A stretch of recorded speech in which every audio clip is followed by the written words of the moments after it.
ជំរាបសួរពុកម៉ែបងប្អូនទាំងអស់គ្នាថ្ងៃនេះដល់ថ្ងៃដែលត្រូវទៅការគេគឺប្រាប់ថ្ងៃមុនណាព្រលឹមឡើងយើងឈប់អាគិតរឿងទៅការគេយើងមកហូបបាយឆ្អែតសិនមានកន្លែងគិតរឿងទៅការគេនេះយើងគួរស្លៀកពាក់បែបម៉េចដើម្បីឲ្យវាសមរម្យទៅនឹងកម្មវិធីគេដែលបានអញ្ជើញយើងណាបងប្អូនយើងទិញបាយហើយបាយហ្នឹងមួយចាន3000ហើយយើងមករកទិញត្រៀងផឹកយើងមករកទិញទឹកក្រូចផឹកណាបងប្អូនក្រូចមួយកែវតែ2500ទេមានគ្រប់មុខដូចខ្ញុំថតចុះបងប្អូនគេដាក់ផ្លាកមានច្រើនមុខហ่ะសុទ្ធតែមួយកែវ2500ទាំងអស់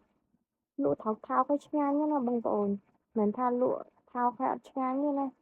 ខ្ញុំផឹករាល់ថ្ងៃអត់ធ្វើផ្អែមទេហើយអ្នកលក់បើថាអ្នកលក់វិញរួសរាយរាក់ទាក់យើងសាហាវណាកាត់មកដល់ពេលយប់ទៅដល់កម្មវិធីគេវិញម្ដងបងប្អូន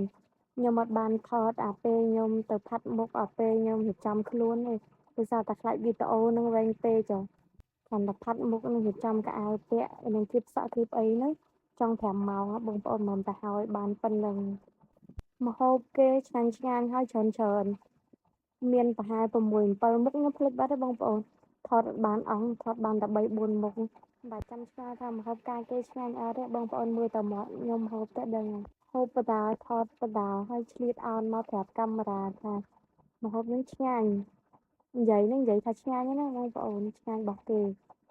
ខ្ញុំចូលចិត្តជាងគេអាសាច់ជ្រលួញគេនេះបងប្អូនចាំបាត់ឃើញខ្ញុំលូកអានឹងច្រើនជាងគេរវល់តែថតបដាអេនអូនដាក់កាមេរ៉ាបដាញឹមបដាណាគេហូបអស់តិចខានបានហូបលើកម្មវិធីដែលខ្ញុំបានទៅហ្នឹងនៅខេត្តកំពង់ចាមបងប្អូនខ្ញុំខ្ជិលប្រាប់សុខប្រាប់ទៅក៏បងប្អូនអត់ស្គាល់ដែរពួកអីនៅខាងដាច់ស្រយាលពេកចុះហើយកូនក្រមុំហ្នឹងត្រូវជាអ្នកនៅភូមិជាមួយខ្ញុំដែរគាត់មានអាយុប្អូនខ្ញុំ1 ឆ្នាំ 2 ឆ្នាំពេលហ្នឹងហូបច្រើនមុខហ្នឹងប៉ុន្តែអត់បានថតអស់ដោយសារតែនៅរវល់ផ្អៀងផ្អងកាមេរ៉ាក៏បានច្រើនមុខមែនប៉ុន្តែមានអារម្មណ៍ថាមកដល់ផ្ទះវិញអត់ទាន់ឆ្អែតដោយសារតែយើងអត់បាយតាំងពីព្រឹកយើងហូបតែបាយស្រូបពេលព្រលឹមឡើងនឹងមួយចានហ្នឹងចាប់កម្មវិធីកូនក្រមុំប្រាប់ថាចាឯងកុំភ្លេចនៅជួយរំខ្ញុំផងកុំទៅផ្ទះខ្ញុំហូបទៅហើយរកផ្លូវចេញមកផ្ទះស្ងាត់ដោយសារតែជិះឡានទៅពីភ្នំពេញយ៉ាងហោចដែរហើយណាមួយយើងអស់កម្លាំងអស់អីចឹងទៅយើងរមអត់កើតហូបហើយអង្គមកផ្ទះវិញរាល់ដងពេលមានកម្មវិធីអ្នកដែលស្គាល់គ្នាអ្នកដែលរាប់អានគ្នាឬមួយក៏បងប្អូនអីចឹងណា